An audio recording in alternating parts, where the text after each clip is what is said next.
I was 9 years old when I felt black for the first time.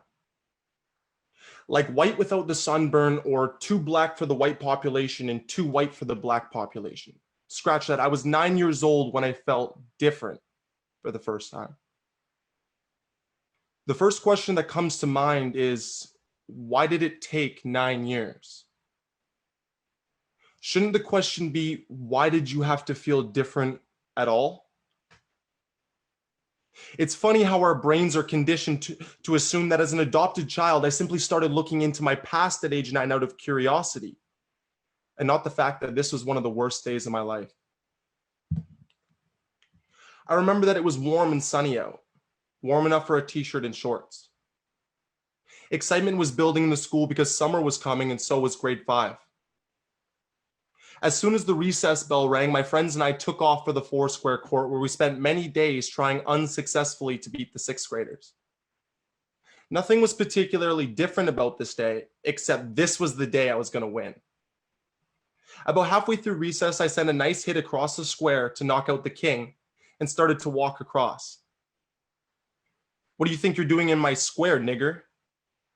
asked the older boy. I looked around startled and started to explain why I believed that he was out, completely oblivious of the racial slur. My friends and onlookers stopped, anticipating a fight, but I, having never heard the word, did not understand. "What do you mean?" I asked, a question that fell upon deaf ears.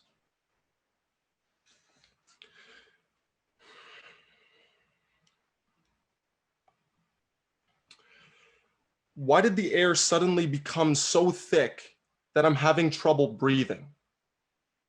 And when did my legs become so heavy, I asked myself as I headed to the back of the line. Out of all the questions forming in my head, 2 things were certain. Number 1, that was no ordinary word. And number 2, I was no ordinary boy. Later that day, I was in the kitchen helping my adopted father and brother put away the dishes. "Dad, am I different?" I asked. "When is my brother's skin color going to darken like mine?" My father, who had his back to me with a tea towel draped over his shoulder, turned around startled and looked at me. "What happened?" he asked. I was 9 years old when I felt scared for the first time. Not like afraid of the dark like some kids at school. No, exactly like that. But they were still afraid in broad daylight. Was it because I was the dark? I was 9 years old when I felt angry for the first time. Not mad or disappointed, but blood boiling, heart pumping behind the eyes angry. But with who? And for what? I was 9 years old when I learned about my identity for the first time. Not because I wanted to, but to prepare myself for the harsh realities of the world.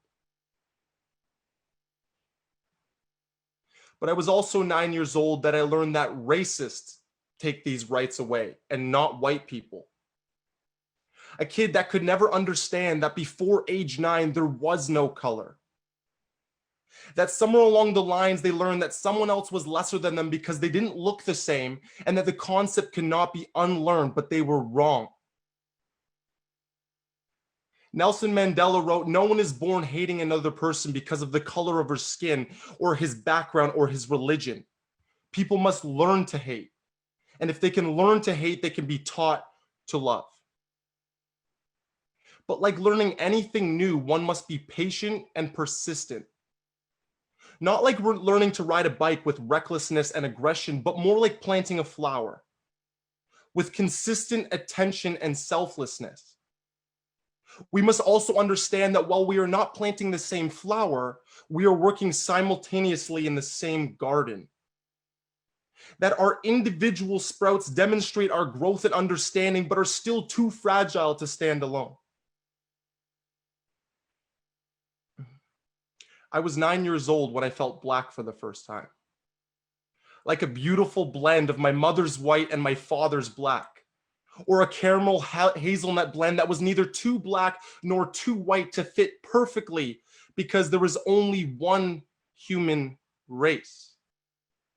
Scratch that. I was 9 years old when I felt proud for the first time. Thank you.